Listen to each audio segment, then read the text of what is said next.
The morning air carried that faint crispness of early spring, the kind that smelled faintly of dew and fresh, cut grass. Rebecca Hale parked her black sedan at the curb of Hawthorne Drive and stepped out, straightening her blazer as she looked over her late aunt's home. It was a quaint, brick two-story with ivy creeping up one side, surrounded by neatly trimmed hedges and the quiet orderliness of a suburban neighborhood that took its homeowners association a little too seriously. She smiled faintly. Her Aunt Margaret had always loved this place, safe, structured, and full of rules. She used to say with a laugh that suggested she knew exactly how absurd it all was. Rebecca hadn't been here since last Christmas, but when Margaret passed away 2 months ago and left her the house, she'd decided to move in. It was peaceful, she thought, or so it seemed. She unlocked the gate and walked up the short brick path toward the porch, fishing her phone out of her bag to check the property transfer email one last time. The deed had been processed, her name was officially on record, and the taxes had been paid. Simple. That's when the shouting started.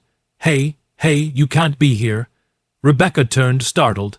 A man in a navy, blue polo and khaki shorts marched across the street toward her. His stride was aggressive, arms swinging, clipboard clutched in one hand like a weapon. The large, white HOA badge pinned to his chest gleamed in the sunlight. "Good morning," Rebecca began politely, tucking a strand of dark hair behind her ear. "Don't good morning me," he snapped. "This is private property. You can't just stroll in here without clearance." "I'm sorry," she said, taken aback. He jabbed a finger toward the driveway. "This residence belongs to the Maple Ridge Estates HOA jurisdiction. We don't allow unregistered individuals to loiter on the property. What's your name?" "Rebecca Hale." She kept her tone calm, professional. "I'm not loitering, Mr. Benson," he said proudly. "Carl Benson, HOA president." "Well, Mr. Benson, I'm here because this is my home. My Aunt Margaret Ellis passed away recently. I'm the new owner." Carl's eyes narrowed. "That's not possible. Ownership transfers require HOA board approval before they're recognized. Until that happens, the property still falls under our control. You're trespassing." Rebecca blinked. "The deed is legally recorded with the county. I'm not sure what you mean by approval." Carl smirked, clearly enjoying himself. "It means you don't belong here until we say you do. And since you're being uncooperative, I'm calling the police." Before she could object, he whipped out his phone and dialed. Rebecca exhaled slowly. She'd dealt with worse. Years on the bench had taught her to keep her temper, even in the face of arrogance. But something about this man's self-importance was almost comical. While he loudly explained the situation to the dispatcher, she walked up the steps to the porch and examined the lock. She'd have to change it soon, she thought absently. Aunt Margaret had always complained about the HOA, about Carl's constant nitpicking paint colors, mailbox styles, even the unauthorized bird feeder incident. Now, Rebecca was beginning to understand. Carl ended the call and folded his arms. "Police are on their way," he said smugly. "Might want to start packing up whatever you brought." "I haven't brought anything yet," she replied, turning to face him fully. "But thank you for your concern." He squinted at her. "You've got a mouth on you, don't you? Figures. Every time someone thinks they can skirt the rules, they get defensive." "I assure you," Rebecca said evenly, "I'm not skirting anything. I follow the law very closely." He gave a derisive snort.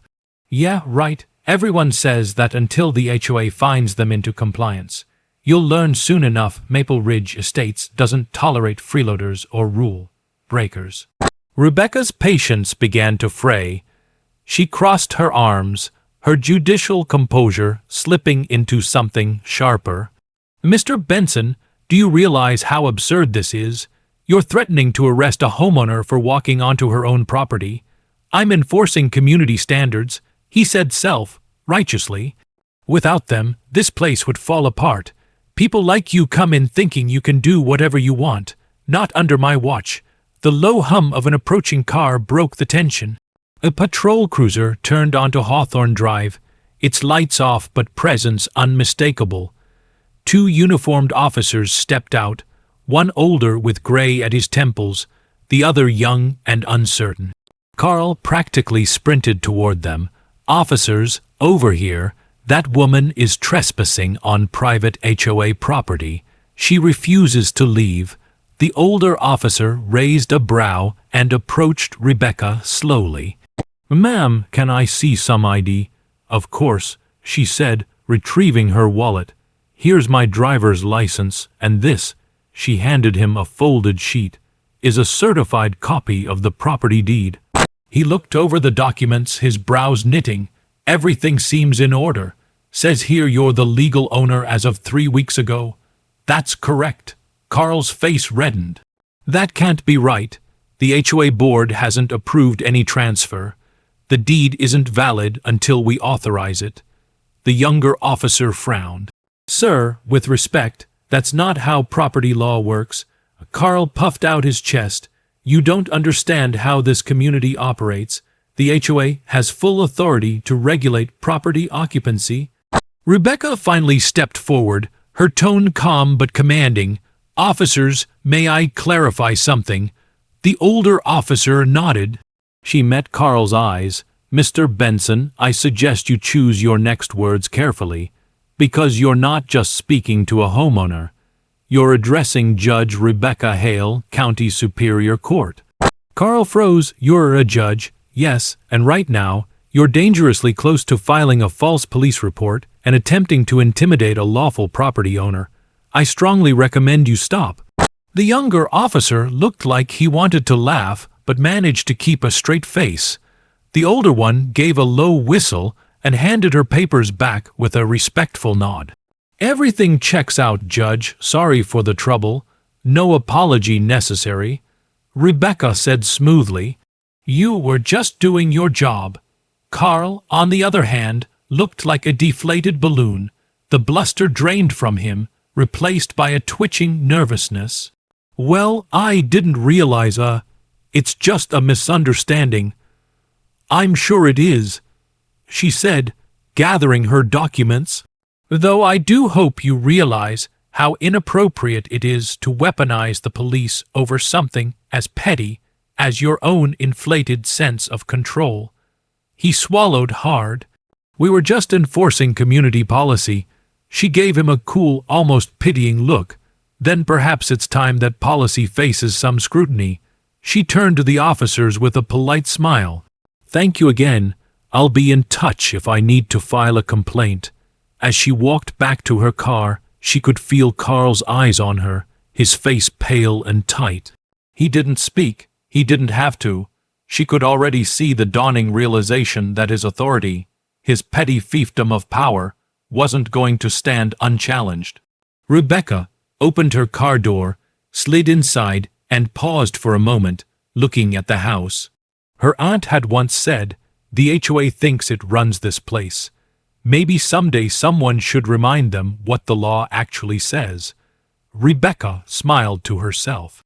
"Don't worry, Aunt Margaret," she murmured. "I think I just started doing exactly that." 2 weeks later, the grand marble columns of the county courthouse gleamed beneath the midday sun. The echo of heels, murmurs, and shuffling papers filled the corridors, a familiar rhythm of bureaucracy and judgment. Inside Courtroom 4B, tension hung thick in the air as members of the Maple Ridge Estates Homeowners Association shuffled nervously into the gallery.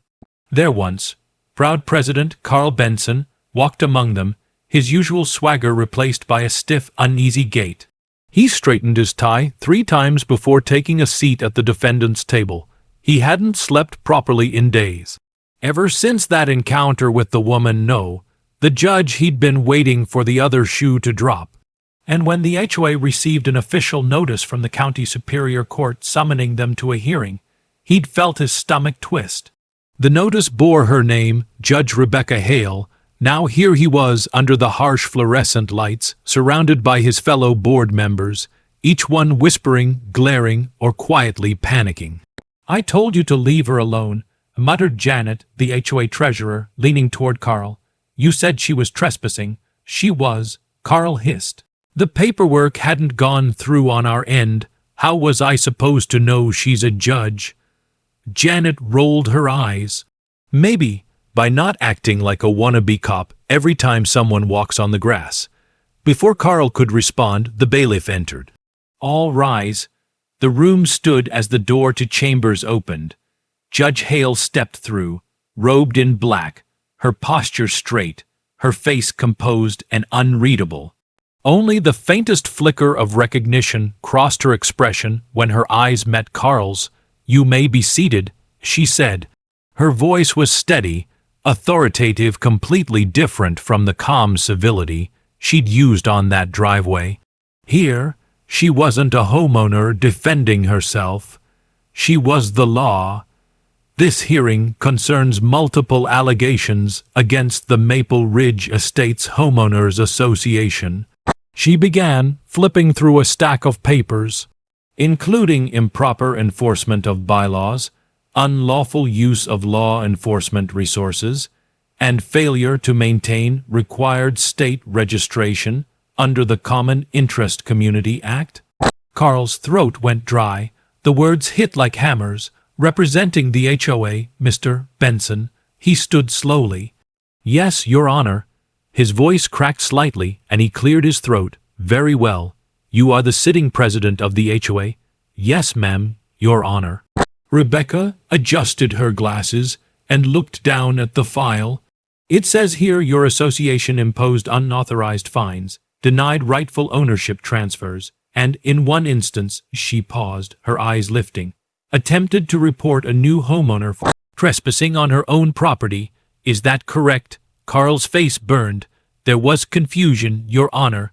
We were just following protocol." "Protocol?" Her tone sharpened.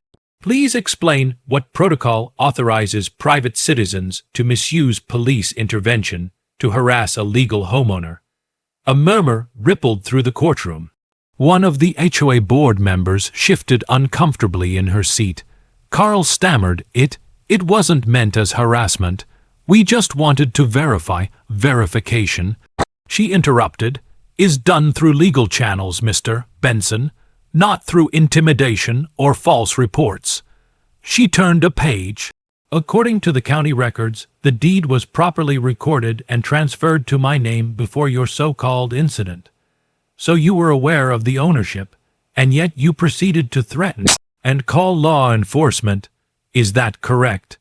"I didn't know it was you." "That's irrelevant," Rebecca said sharply. "The law applies equally to everyone. Whether I was a judge or a janitor, your behavior was an abuse of authority." The room fell silent. Carl's lips twitched as if he wanted to argue, but nothing came out. He sank slightly in his seat, sweat beading at his temple. Rebecca turned her gaze toward the rest of the board. "And the rest of you. Did you sanction Mr. Benson's actions?" Janet shook her head. "No, Your Honor, we didn't even know about it until after the police were called." Rebecca nodded slightly. Noted, still, the board bears collective responsibility for the association's governance. It appears your HOA has failed to file annual registration fees for 3 years, has imposed fines not permitted under the bylaws, and has used threats of legal action to silence residents who question you. Her gavel tapped once, softly but with precision. "That is unacceptable." Carl's lawyer, hired last minute and clearly regretting the gig, stood to interject. "Your Honor, with all due respect, my client was acting under the impression that the HOA charter granted him authority." Rebecca cut him off. "An impression does not substitute for law, and certainly not for common sense." The courtroom rustled again. A few reporters in the back scribbled notes. This was becoming a spectacle local government overreach. A petty HOA humiliated in open court. Rebecca continued, voice calm but edged with iron. The Maple Ridge Estates HOA has, in essence, operated as a private fiefdom, one with little regard for actual statutes. You fine residents for having the wrong color curtains, for parking slightly off the curb, for installing security cameras, even for leaving trash cans visible for 7 minutes past collection time. Carl looked down. We were just maintaining community standards. She raised a brow. Standards do not mean control, Mr. Benson. This county values order, yes, but lawful order, not tyranny disguised as neighborhood management. Her words cut through the room. Some of the board members nodded subtly, realizing that their reign of petty terror might finally be over. Rebecca flipped to the final page of her notes. Given the evidence, I am issuing the following order. The Maple Ridge Estates Homeowners Association is hereby fined $50,000 for noncompliance with state regulations. All outstanding fines levied against residents are nullified effective immediately. Furthermore, the current board is to be dissolved, and a court-appointed administrator will oversee restructuring and compliance review for the next 12 months. Carl's jaw dropped. Dissolved? Yes, Rebecca said simply. You're relieved of your duties as president, effective now. He sputtered. You can't just. I can, Mr. Benson, and I just did.